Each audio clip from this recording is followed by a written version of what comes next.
Soy Wang Bowen de la revista China Hoy y este es el podcast de Gobernanza, un podcast que explora el pasado, el presente y el futuro de la gobernanza en China, mientras trabaja para alcanzar sus objetivos de desarrollo y encontrar su lugar en la comunidad global. Poco después de asumir el cargo como líder máximo del Partido Comunista de China, Xi Jinping buscó atraer una mayor atención hacia el largamente esperado sueño de China de rejuvenecimiento nacional. El 29 de noviembre de 2012, Xi dijo: "Lograr el rejuvenecimiento de la nación china ha sido el mayor sueño del pueblo chino desde el advenimiento de los tiempos modernos". Xi ha seguido destacando la importancia del rejuvenecimiento nacional y de la construcción de una China fuerte.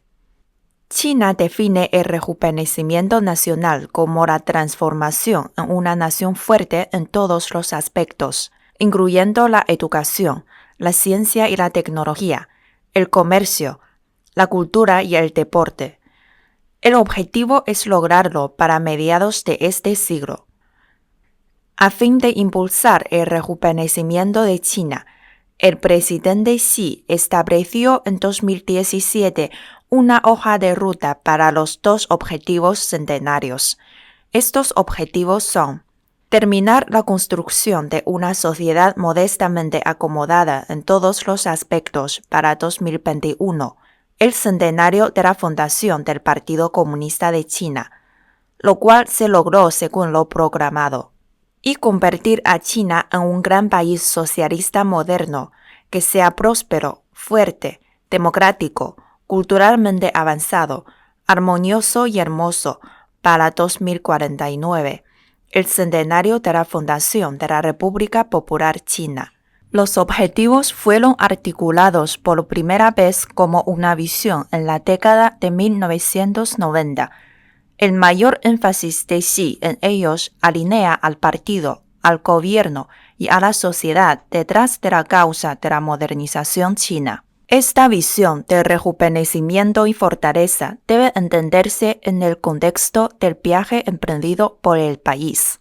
Después de siglos a la vanguardia del desarrollo humano, China experimentó un drástico declive a partir de mediados del siglo XIX, debilitada por la agresión extranjera y los conflictos internos.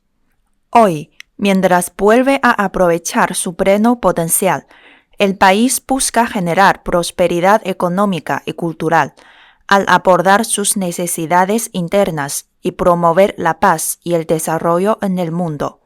En este episodio del podcast de Gobernanza me acompaña Joseph Gregory Mahoney, profesor de Política y Relaciones Internacionales en la Universidad Normal del Este de China.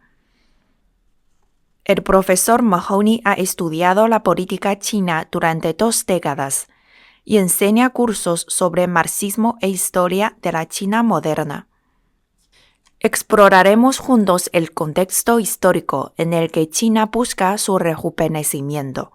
Profesor Mahoney, el año de 1840 es considerado un punto de inflexión en la historia de China. ¿Cómo cree que los acontecimientos de ese año influyeron en la trayectoria de desarrollo del país? Lo primero que sabemos al estudiar la historia es que 1840 es un año clave.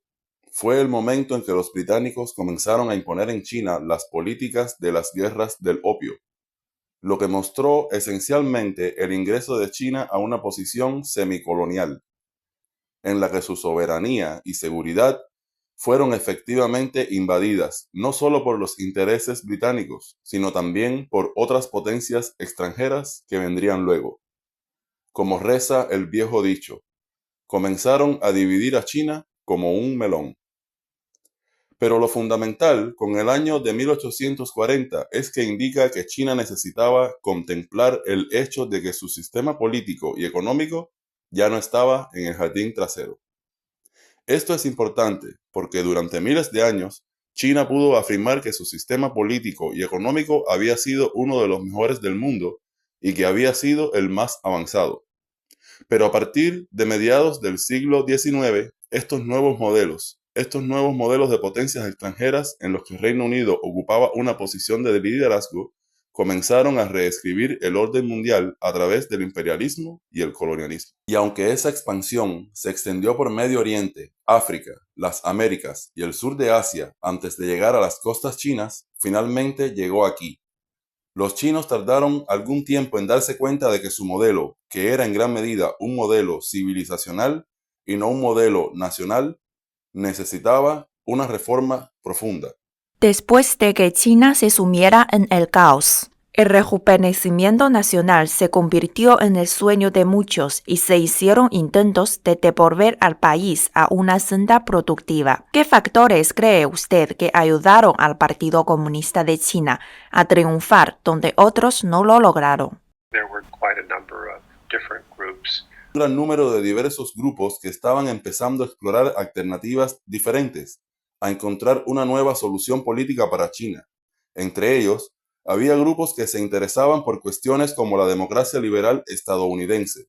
Había algunos que estaban particularmente influidos por el pragmatismo angloamericano, pero también había grupos que se interesaban por el marxismo y el marxismo-leninismo, dado el hecho de que los bolcheviques habían triunfado con la Revolución de Octubre de 1917 y habían establecido la Unión Soviética. De modo que esto promovió la idea de que el marxismo, o en realidad el marxismo-leninismo, también podría ser un candidato para resolver los problemas de China.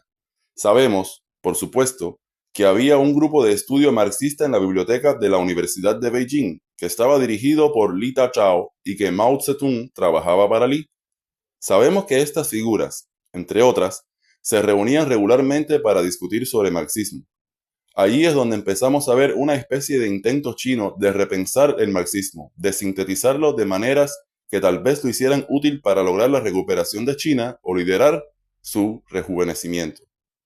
Con eso en marcha, tenemos la fundación del Partido Comunista de China en Shanghái en 1921. Pero el problema inicial con el Partido Comunista de China es que, si bien tuvo la influencia temprana de Li Ta-chao y Mao Zedong, quienes ya estaban formulando un enfoque chino del marxismo cuando trabajaban juntos en la biblioteca de la Universidad de Beijing, de hecho, en sus primeros 8 o 9 años, el Partido Comunista de China estuvo en gran medida dominado por teorías soviéticas, e incluso, podríamos decir, por enfoques dogmáticos soviéticos de la revolución.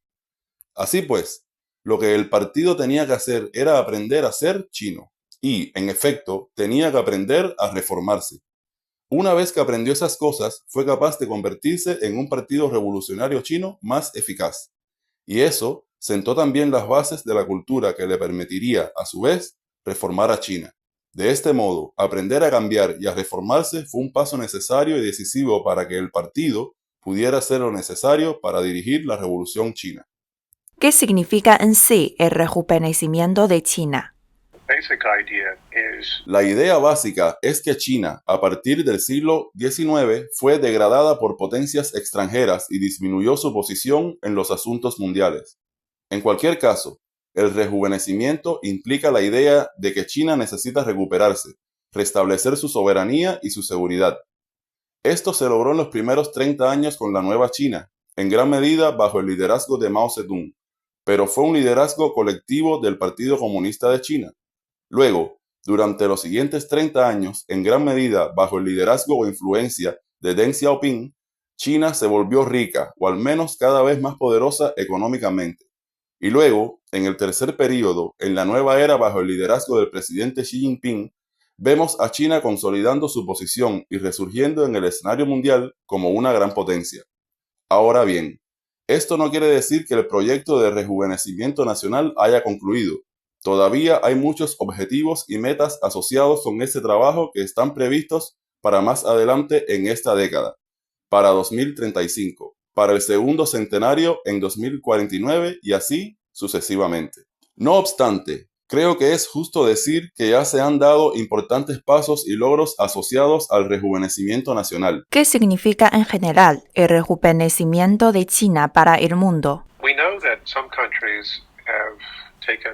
Sabemos que algunos países se han sentido ofendidos por el surgimiento de una nueva xenofobia asociada al rejuvenecimiento de China, su ascenso y resurgimiento como una gran potencia.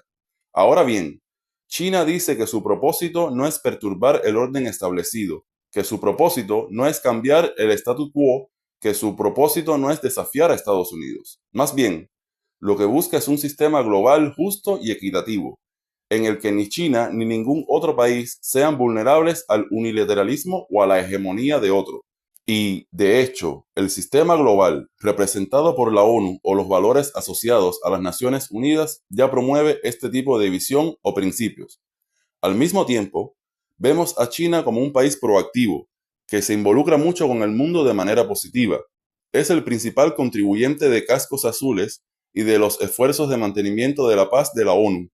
Lo vemos también en la construcción y el avance de la iniciativa de la Franja y la Ruta, que la ONU y otras organizaciones internacionales han reconocido como un importante contribuyente al Producto Interno Bruto global, con el fin de promover proyectos que sean beneficiosos tanto para China como para el país asociado con China, de manera que ayuden a resolver los problemas de desarrollo, especialmente en los países del sur global, que han sufrido durante mucho tiempo bajo paradigmas neocoloniales o incluso imperiales promovidos por las instituciones financieras occidentales y los gobiernos occidentales. ¿Cómo se llevará una China rejuvenecida con otras grandes potencias?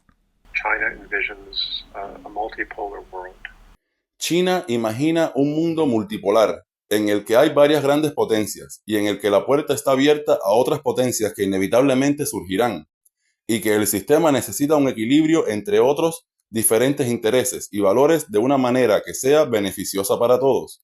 Y China ciertamente ha promovido las Naciones Unidas y la reforma de las Naciones Unidas y de la gobernanza internacional para apoyar ese objetivo, en general.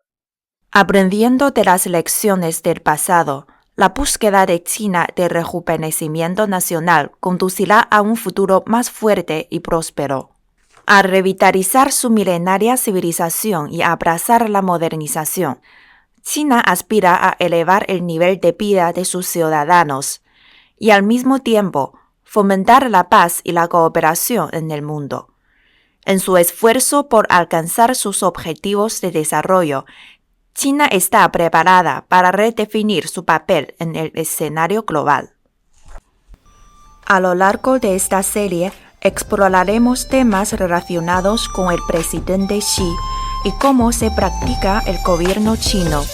Para mantenerse al día con los podcasts, visite el sitio web de China Hoy, www.chinahoy.com.cn. Encuéntrenos en Facebook o Spotify con la etiqueta China Hoy o búsquenos en el sitio donde obtiene sus podcasts. Soy Wang Bowen en Beijing. Gracias por escuchar el podcast de Gobernanza. Adiós.